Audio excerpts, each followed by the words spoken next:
सोचिए, इंसान की चेतना असल में कहाँ से आती है? आज हम एक बेहद प्राचीन और अद्भुत दर्शन के जरिए इसी मूल स्रोत की गहराई में उतरने वाले हैं। तो चलिए, बिना किसी देरी के इस रहस्य को खोजना शुरू करते हैं। जरा एक दृश्य की कल्पना कीजिए। एक ऐसी भयानक आग जो पल भर में पूरे के पूरे शहर राख कर दे, लेकिन वही आग घास के एक सूखे तिनके को छू तक न पाए। या फिर एक ऐसा महाभयंकर बवंडर जो बड़े बड़े पहाड़ों को भी हिला दे, लेकिन उसी तिनके को 1 इंच भी न खिसका सके। अजीब लग रहा है ना? बिल्कुल ऐसा लगता है जैसे भौतिक विज्ञान के सारे नियम यहीं आकर फेल हो गए हों। अब ये कोई जादू टोना या फैंटेसी नहीं है, बल्कि ये विरोधाभास एक बहुत ही गहरे सच की तरफ इशारा कर रहा है। एक ऐसी अदृश्य ऊर्जा जो न सिर्फ इस पूरे ब्रह्मांड को चला रही है, बल्कि हमारी अपनी चेतना को, हमारे अस्तित्व को भी रोशन कर रही है। और इसी रहस्य की तह तक जाने के लिए हम प्राचीन संस्कृत ग्रंथ केन उपनिषद का सहारा लेंगे। स्वामी सर्वानंद जी के अनुवाद पर आधारित ये ग्रंथ बहुत ही लॉजिकल और वैज्ञानिक ढंग से सवाल करता है। दिलचस्प बात तो ये है कि इसके नाम केन का मतलब ही है किसके द्वारा। ये पूरा ग्रंथ असल में इसी परम सवाल पर टिका है। इसके बिल्कुल पहले ही श्लोक में एक शिष्य अपने गुरु से कुछ बहुत ही बेसिक लेकिन गहरे सवाल पूछता है। सवाल ये है कि हमारे मन को सोचने का आदेश आखिर कौन देता है? हमारी आंखें किसके कहने पर देखती हैं, या कान किसके आदेश से सुनते हैं? हम अक्सर मान लेते हैं कि हमारी इंद्रियां बिल्कुल स्वतंत्र रूप से काम करती हैं, लेकिन यहाँ इसी सबसे बुनियादी सोच को चुनौती दी गई है। और गुरु का जो जवाब आता है ना, वो सच में दिमाग घुमा देने वाला है। गुरु कहते हैं कि वो मूल शक्ति कान का कान, मन का मन और वाणी की वाणी है। इसका सीधा सा मतलब यह है कि कोई एक ऐसा परम सत्य है, एक सुप्रीम रियलिटी है जो इन इंद्रियों को काम करने की ताकत तो देती है, लेकिन वो खुद इन इंद्रियों से पूरी तरह छिपी रहती है। इस पूरे मैकेनिज्म को समझना बहुत जरूरी है। देखिए, हमारी जो इंद्रियां हैं, जैसे आंख, कान, इनकी बनावट ही केवल बाहर की चीजों को देखने के लिए हुई हैं। ये पूरी तरह से बाहर की तरफ खुलती हैं। ये कभी भी मुड़कर अपने ही अंदर, अपने ही उस मूल स्रोत को नहीं देख सकती जहां से इन्हें शक्ति मिल रही है। चलिए इसे आज के जमाने के एक बहुत ही सटीक उदाहरण से समझते हैं।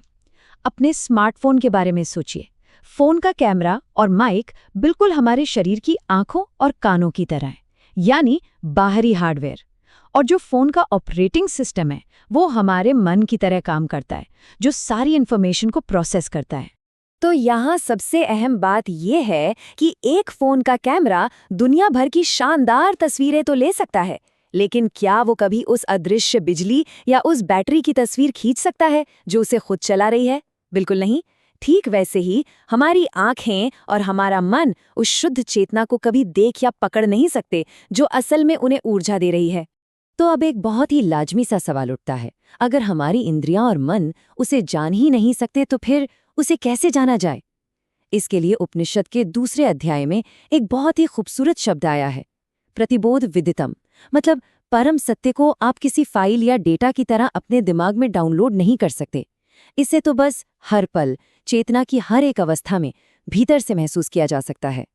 और यहीं से जुड़ा है ज्ञान का सबसे बड़ा विरोधाभास। कहा गया है कि जो सोचते हैं कि वे इसे जानते हैं, वे नहीं जानते, और जो इसे नहीं जानते वही जानते हैं। सुनने में थोड़ा अजीब लगा। दरअसल परम चेतना को किसी ऑब्जेक्ट या नापने वाली चीज की तरह देखना इंसान की सबसे बड़ी बौद्धिक भूल है। ये केवल हमारे अहंकार का एक भ्रम है। इस प्रतिबोध विदितम वाले कॉन्सेप्ट को ना साइकिल चलाने के उदाहरण से बहुत आसानी से समझा जा सकता है।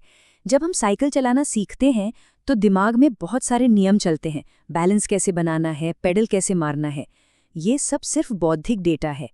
लेकिन जब एक बार साइकिल चलाना आ जाता है तो क्या हम नियमों के बारे में सोचते हैं? बिल्कुल नहीं। वो ज्ञान हमारे एक्शन में पूरी तरह घुल मिल जाता है। परम सत्य का अनुभव भी बिल्कुल ऐसा ही सहज होता है। चलिए अब इस फिलॉसफी से थोड़ा आगे बढ़ते हैं और देखते हैं कि इसे एक बहुत ही शानदार कहानी के जरिए कैसे समझाया गया है। ये कहानी इंसान के अहंकार के खतरों को सामने लाती है। तो होता क्या है कि देवताओं और असुरों के बीच एक भयंकर युद्ध होता है जिसमें देवता जीत जाते हैं। लेकिन जीतने के बाद देवताओं के सिर पर अहंकार सवार हो जाता है और वे सारा क्रेडिट खुद लेने लगते हैं। बस इसी अहंकार को तोड़ने के लिए एक रहस्यमयी यक्ष की एंट्री होती है। इसके बाद जो होता है वो सच में बहुत दिलचस्प है। अग्निदेव, जो पल भर में सब कुछ भस्म कर सकते हैं, वो यक्ष के सामने रखे घास के एक छोटे से तिनके को जला तक नहीं पाते। और वायुदेव अपनी पूरी ताकत लगाकर भी उसे उड़ा नहीं पाते। ऐसा क्यों हुआ? क्योंकि यक्ष, जो असल में वो परम सत्य है, उसने चुपचाप इन देवताओं की पावर सप्लाई ही कट कर दी थी। उस मूल स्रोत के बिना उनका भौतिक शरीर बिल्कुल बेबस और शक्तिहीन हो गया। आज की दुनिया में भी ये कहानी एकदम सटीक बैठती है। उन देवताओं का घमंड बिल्कुल आज की किसी अहंकारी सीईओ जैसा ही तो है। एक ऐसा सीईओ जो कंपनी की भारी सफलता का सारा क्रेडिट सिर्फ अपनी स्मार्टनेस को दे देता है और उस पूरे इंफ्रास्ट्रक्चर और टीम की मेहनत को पूरी तरह भूल जाता है जो असल में उस कंपनी को चला रही है। कहानी में आगे बढ़ते हैं। जब देवताओं के राजा इंद्र यक्ष के पास पहुंचते हैं तो वो रहस्यमयी इकाई तुरंत गायब हो जाती है। अब इंद्र यहाँ चरम अहंकार के प्रतीक हैं, और क्योंकि पूर्ण अहंकार और परम सत्य कभी भी एक ही जगह पर एक साथ नहीं रह सकते, इसलिए यक्ष किसी भी तरह की बातचीत होने से पहले ही वहां से अंतर्धान हो जाता है। लेकिन इंद्र हार मानकर वापस नहीं लौटते। वो सत्य की खोज में वहीं डटे रहते हैं। तब जाकर दिव्य ज्ञान का मानवीकरण तेजस्वी देवी उमा हेमवती वहां प्रकट होती हैं।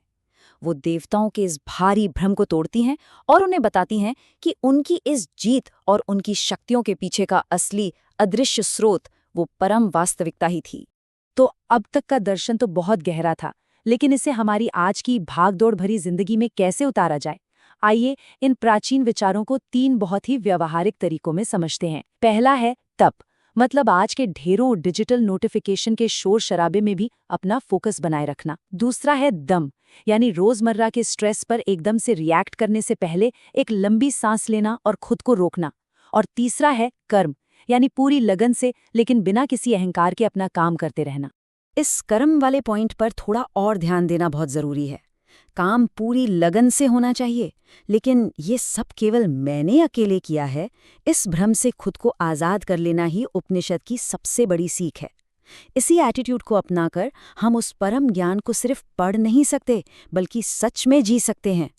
और अब इस चर्चा के बिल्कुल आखिर में एक बहुत ही गहरा सवाल छोड़कर जा रहे हैं। सोचिए, जब हम गहरी नींद में होते हैं तो आंखें कुछ नहीं देखती, कान कुछ नहीं सुनते और मन भी पूरी तरह शांत होता है। लेकिन फिर भी सुबह उठकर हमें ये एहसास कैसे होता है कि आज बहुत अच्छी नींद आई? वो शांत अवस्था का अनुभव करने वाला मैं आखिर है कौन? है ना ये दिमाग को झकझोर देने वाला सवाल। इसी विचार के साथ आज के इस विश्लेषण को यहीं खत्म करते हैं।